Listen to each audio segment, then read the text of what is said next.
Welcome to the deep dive. Today we're tackling a really big topic, personal boundaries. Huge topic. Yeah. And we're going to be drawing our insights mainly from the book, Boundaries. When to say yes, how to say no to take control of your life. That's the one. Now, for you, our listener, the learner, we know you're aiming to, well, get a real handle on things quickly without feeling overwhelmed. And that's our goal today, definitely. Keep it clear, keep it focused. We often bring in lots of different sources. But today, yeah, we're really zooming in on the ideas from this specific book about boundaries. Right. So our mission, if you like, is to pull out the key stuff. What boundaries actually are, why they matter so much, how they develop in us. The common problems people run into. Exactly. And crucially, some practical ways to, set them up and keep them going, all while staying engaging, hopefully. Okay, let's dive in. So first things first, what are boundaries, fundamentally? The book describes them as, like, the lines defining where you end and someone else begins. Precisely. Think of it like property lines, but for your soul, almost, they make it clear what you are responsible for. And just as key, what you're not responsible for. Absolutely. And what's really interesting is that they're not meant to be like impenetrable walls to isolate yourself. Yeah. No, they're more like permeable borders. Think of a healthy town. Everyone has their own yard, right? But there are roads and gates for connection. Okay. So letting good things in, keeping harmful things out. Exactly. It's about managing that flow. The book even touches on the idea that, well, that God has boundaries. Definition, limits. Yeah, it suggests that structure and definition are inherent, even in a spiritual sense. Likes, dislikes, plans, limits. And practically speaking, how do we establish these limits? The book talks about words. Words are key, especially the word no. It acts like a fence, doesn't it? A verbal fence. Yeah, it's a very direct way to say, this is my space, this is yours, asserting your autonomy. It can feel really awkward, though, saying no. Confrontational, even. Oh, absolutely. But the book stresses how necessary it is, especially, for protecting yourself from things that aren't okay, from abuse even. It's about standing firm. Yeah. For yourself and others. Mm-hmm. And it's not just no. The book argues that truth itself is a kind of boundary. How so? Well, understanding reality, how things actually work, helps us see our own limits and live within them. It grounds us. Okay. And what about, like, physical space? Yeah. Or time? Can those be boundaries? Definitely. The book mentions using space, physical distance, emotional distance, and time as temporary boundaries. Super helpful in toxic situations or just when you need to break old habits. Giving yourself breathing room. Exactly. That space to get perspective, maybe start healing, and crucially, you don't have to do it alone. The support aspect. Yeah, connecting with others, maybe support groups can be invaluable. They help you set boundaries and, just as importantly, stick to them. Okay, so that's what they are. Yeah. But how do they, look in everyday life? The book talks about areas of responsibility, like feelings. Yes, feelings. And this is interesting because some views kind of dismiss feelings. Yeah, right? like they're illogical or something. But the book argues they're really important. They motivate us, drive our behavior. Think about resentment building up that often comes from ignoring your feelings about a boundary violation. Right. Okay. What about attitudes? Attitudes are huge in boundary problems. The book points out how some people have this distorted idea that holding someone accountable is somehow mean. Like you're being unkind if you expect them to take responsibility. Exactly. But the book reframes it as actually being helpful, setting clear expectations. Makes sense. And then choices. Choices, yes. Yeah. Taking ownership. Yeah. How often do we hear or maybe even say, oh, I had to, or she made me do it? Yeah, avoiding responsibility. The book really pushes for owning our choices. And it's not just external boundaries with others. Internal ones too. Right. Saying no to ourselves, Yeah. to our own impulses or desires that aren't good for us. That self-control piece. That's fundamental. And lastly, it briefly touches on talents, using that parable as a way to think about being responsible for what we're given, taking action. Okay, so if that's what healthy boundaries look like, it's no surprise things can go wrong. The book talks about boundary problems, right? It gives 4 categories. It does, helpful categories. The first they call compliance. Clients, okay. These are folks who tend to say yes, even to bad things. Their boundaries are kind of fuzzy. They struggle to stand alone. They might minimize differences just to get along. Exactly. And often there's a fear behind it. Fear of losing love, maybe, or making someone angry if they say no. The book gives examples. Like maybe someone whose wife asks for something unreasonable and he just can't refuse. Yeah. Or Sherry, who initially agrees to Phyllis's request. Right, even when it's inconvenient or wrong for her. And it points out how damaging it can be if parents teach kids that saying no is somehow bad or selfish. Oof, yeah. Okay, so that's compliance. What's the second type? Controllers. These are the people who, well, don't respect other people's boundaries. They see no as a challenge. Pretty much. Or just ignore it. They often push responsibility onto others. They can seem like bullies, frankly, like the Steve and Frank example in the book. And underneath that control. Often a deep fear, the book suggests.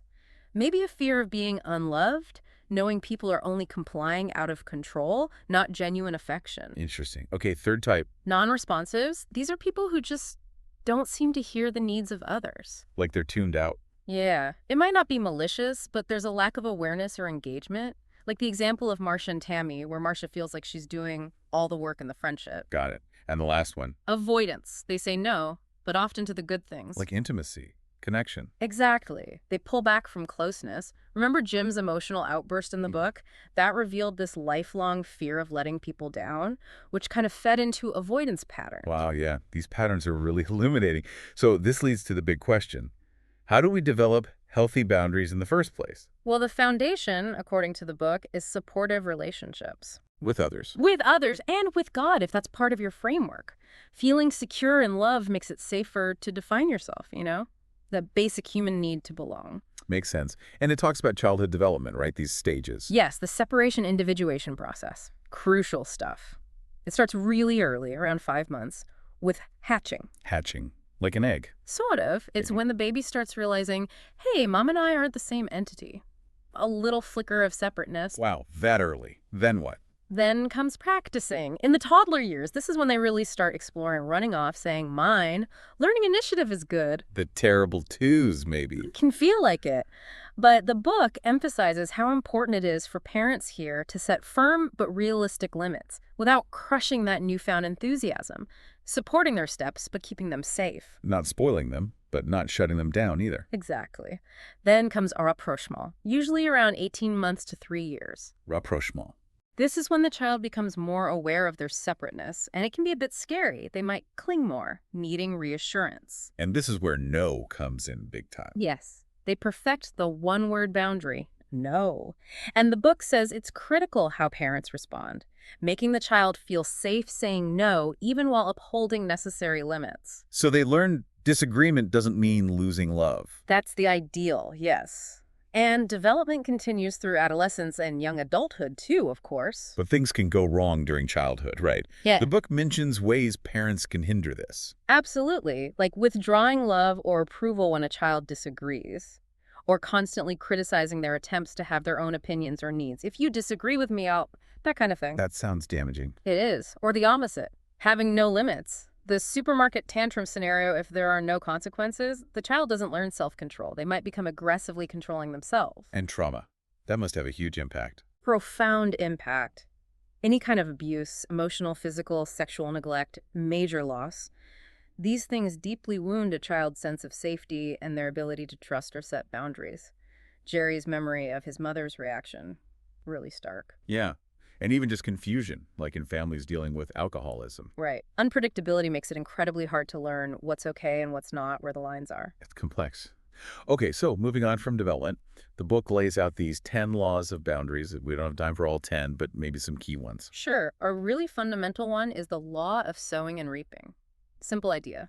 Actions have consequences. What you put out, you tend to get back. Cause and effect. Makes sense. Then the law of responsibility. This one's crucial. It says we are responsible to others, meaning we should love and help them, but we are responsible for ourselves. Ah, the distinction. Responsible for my feelings, thoughts, actions. Exactly. Not responsible for other adults or their growth or fixing their problems.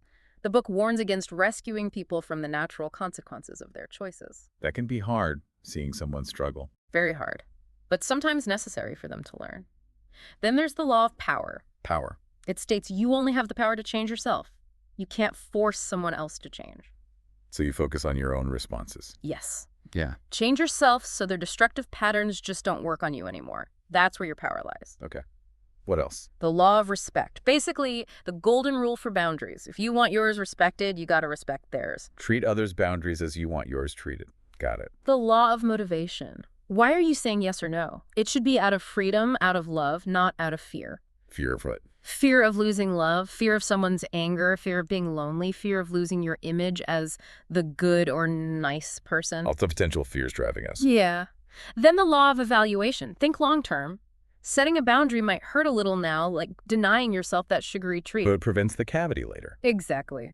Evaluate the pain versus the gain. Sometimes short-term discomfort leads to long-term health. Good analogy. The law of activity. Don't just be passive. We need to be responders, yes, but also initiators. Setting boundaries often requires taking action, not just waiting for things to happen to us. Like the parable of the talents idea again, don't just sit back. Right. And finally, let's mention the law of exposure. Boundaries need to be communicated out loud, directly. Can't just hope people will guess.